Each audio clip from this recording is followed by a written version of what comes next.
Hello friends, pregnancy and dental care ये topic पे काफी हमें इंक्वायरीज आती है या फिर हमें पेशेंट्स पूछते रहते हैं कि मैम प्रेगनेंसी प्लानिंग कर रहे हैं हम या फिर प्रेगनेंसी हो चुके हैं, अब हम डेंटल केयर कैसे करें। तो आज हम इस टॉपिक पे बात करेंगे। Hello, my name is doctor Samvida Patil from team dental Pune से। फर्स्ट ऑफ ऑल कॉन्ग्रेचुलेशंस ये गुड न्यूज के लिए कि आपकी प्रेगनेंसी की न्यूज आई है और आप ये बहुत अच्छी बात है कि अगर आप डेंटल हेल्थ के बारे में सोच रहे हो। जैसे एक माँ अपने प्रेगनेंसी के दौरान रेगुलर चेकअप्स करती है, गायनेक के पास जाती है, उसके रेगुलर टेस्ट होती रहती है, सोनोग्राफीज होती रहती है, ये सब हम बच्चे के लिए करते हैं। पर माँ का ये रिस्पॉन्सिबिलिटी होती है कि वो खुद का भी ख्याल रखे, अपनी पूरी ओवरऑल हेल्थ का ख्याल रखे और अपने डेंटल हेल्थ का भी ख्याल रखे। तो आज हम टॉपिक पे डिस्कस करते हैं। तो अगर डेंटल आप प्रेग्नेंट हो तो हमको कब और कैसे हम ट्रीटमेंट कर सकते हैं, ये हम आज देखेंगे। तो सबसे पहले देखते हैं कि प्रेगनेंसी के दौरान क्या क्या डेंटल प्रॉब्लम्स हो सकती है और वो किस वजह से होती है। तो सबसे कॉमन जो हम ऑब्जर्व करते हैं वो है जिंजाइटिस, मतलब आपके गम्स में ब्लीडिंग होना या फिर गम्स में इन्फ्लेमेशन होना। अब प्रेगनेंसी में जो हार्मोनल चेंजेस हो रहे हैं इसके कारण ये ब्लीडिंग गम्स भी होती है। और ऑब्वियसली अगर आपने डेंटल चेकअप रेगुलर नहीं करते हैं, आपके दांतों में या फिर गम्स में प्लाक या फिर जो डिपॉजिट्स हार्ड डिपॉजिट्स होते हैं वो ऑलरेडी प्रेजेंट है, तो ये बहुत एग्रीवेटेड हो जाते हैं और उसके कारण आपके जिंजाइटिस या फिर गम स्वेलिंग या फिर गम ब्लीडिंग होने शुरू हो जाते हैं। कुछ लोग बोलते हैं कि मैडम पहले तो दांत ठीक लग रहे थे, अभी थोड़े लूज लग रहे।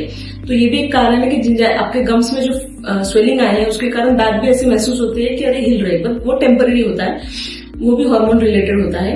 प्रेगनेंसी ट्यूमर्स पाए जाते हैं, जहां कोई लोकलाइज एरिया में जहां पे ज्यादा डिपॉजिट्स है वहां पे ट्यूमर्स, मतलब वो नॉन कैंसरस होते हैं, उसमें डरने की बात नहीं है। लेकिन ऑब्वियसली खाने के टाइम में या फिर कोई नॉर्मल एक्टिविटी करते टाइम में वो डिस्टर्ब करता है, ब्लीडिंग ज्यादा होती है उस कंडीशन में। फिर टूथ सेंसिटिविटी या फिर टूथ इरोजन भी होते हैं। जैसे प्रेगनेंसी के दौरान कुछ लेडीज को नौशिया, वॉमिटिंग, एसिडिटी एपिसोड्स होते रहते हैं। अगर वॉमिटिंग हो रही है तो आप एसिडिक थ्रो कर रहे हो, उसकी वजह से आपकी इनेमल में बार बार अगर वॉमिटिंग हो रही है, बार बार एसिडिक सब्सटेंस टच कर रहा है, तो आपका इनेमल में इरोजन शुरू हो जाता है, उसके कारण सेंसिटिविटी शुरू हो जाती है। और सबसे लास्ट, या फिर वो प्रेगनेंसी से रिलेटेड नहीं, पर अगर आपने रेगुलर चेकअप नहीं किया हुआ है तो ऑलरेडी आपके दांत में अगर डिके लगा हुआ है और वो बढ़ जाता है प्रेगनेंसी के पीरियड के दौरान, तो टूथ में पेन भी शुरू हो जाने लगता है। तो ये कुछ कॉमन प्रॉब्लम्स है। तो ये प्रॉब्लम्स अगर है तो हम क्या करें। पहले तो प्रेगनेंसी जब प्लान कर रहे हो अगर, तो पहले डेंटल चेकअप जरूर करवा दीजिए। अगर प्रेगनेंसी हो चुकी है और फिर आपके इसमें प्रॉब्लम्स लग रही है तो आप डेंटिस्ट से कंसल्ट करना है इमीडिएटली। और आपके गायनेक को भी लूप में रखना होता है, क्योंकि कुछ प्रोसीजर ऐसी होती है जिसमें हमको गायनेक का कंसल्ट भी लगते हैं। अब कौन सा सेफ पीरियड होता है जिसमें आप सोल्यूशंस देख सकते हैं या फिर ट्रीटमेंट कर सकते हैं। तो फर्स्ट ट्राइमेस्टर छोड़ के और थर्ड ट्राइमेस्टर छोड़ के, मतलब जो सेकेंड ट्राइमेस्टर होता है, जैसे आपके 3 to 6 मंथ्स का जो पीरियड होता है वो सेफ पीरियड माना जाता है कोई भी डेंटल रिलेटेड ट्रीटमेंट्स करने के लिए। तो उसमें भी हम डेंटल रिलेटेड अगर कोई भी ट्रीटमेंट्स आपको एडवाइस कर रहे हैं तो आपके गायनेक से हम बात करते हैं, उनसे हम कंसेंट भी ले लेते हैं, ताकि जो दवाई सूट्स कर रही है, कोई दवाई को सूट नहीं कर रही है और आपकी ओवरऑल हेल्थ कंडीशंस कैसी है। सो नाउ ट्रीटमेंट के दौरान अभी हमसे गायनेक की बात भी हो चुकी है, कंसल्टेशन उनसे हमने करवा लिया है, प्रॉब्लम्स आप में जो है वो हम उनसे कम्युनिकेट करते हैं कि हमको ये प्रोसीजर्स लगेगी। तो अगर आपको LA in the sense local anaesthesia देने की जरूरत है तो एलए हम दे सकते हैं, क्योंकि लोकल एनेस्थेशिया मतलब उसी जगह पे हमको इंजेक्ट करना पड़ता है, पर वो अगर बहुत ही जरूरी है तब हम वो लोकल एनेस्थेशिया देते हैं। दूसरी चीज एक्सरे अगर हमको जरूरत है तो हम सेकंड ट्राइमेस्टर में एक्सरे आपका निकाल सकते हैं, क्योंकि डेंटल जो एक्सरे होते हैं बहुत मिनिमम रेडिएशन पे होते हैं। वो भी हम तब एडवाइस करते हैं कि जब बहुत ही जरूरी है, और हम प्रोटेक्शंस में करते हैं, जैसे शील्ड देते हैं, लेयर पार्टीशन होता है ताकि आपके स्टमक और एब्डोमेन पे वो पार्टीशन रहे, ताकि डेंटल रेडिएशन जो भी थोड़े मिनिमम भी है जो बच्चे तक ना पहुंचे। और अगर पेन रिलेटेड, जैसे हमने देखा है कि पेन है, पहले से ही कोई डिके लग गया, वो ज्यादा बढ़ गया है और रूट कैनल की जरूरत पड़ रही है, तो भी हम फिजिशियन कंसेंट या फिर गायनेकोलॉजिस्ट के कंसेंट से स्टार्ट करते हैं।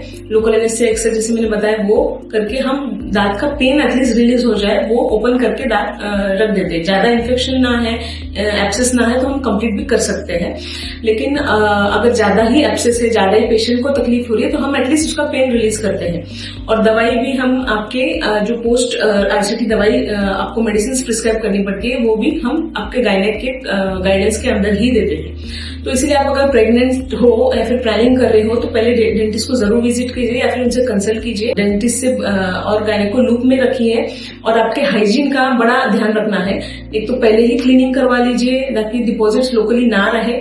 उसके बाद अगर जिंजाइटिस या फिर गम स्वेलिंग का प्रॉब्लम हो रहा है तो उसके बाद डेंटिस्ट क्या कर सकता है आप एडवाइस ले लीजिए, और सेकेंड ट्राइमेस्टर में आप तो आराम से ही करवा सकते हैं। तो ये सब चीजें आप ध्यान रखोगे तो ज्यादा डेंटल रिलेटेड प्रॉब्लम्स होगी नहीं। डेंटल रिलेटेड प्रॉब्लम्स जो भी होती है वो सेफ होती है आपके लिए और बच्चे के लिए, पर डेंटिस्ट से कंसल्ट जरूर कीजिए। अब इसी टॉपिक पे अगर आपको और कुछ जानकारी चाहिए तो आप हमको कमेंट बॉक्स में कमेंट कीजिए, हमें मैसेज भी भेज सकते हैं, डीएम कर सकते हैं और हम उनको सॉल्व करने की कोशिश जरूर करेंगे। Thank you.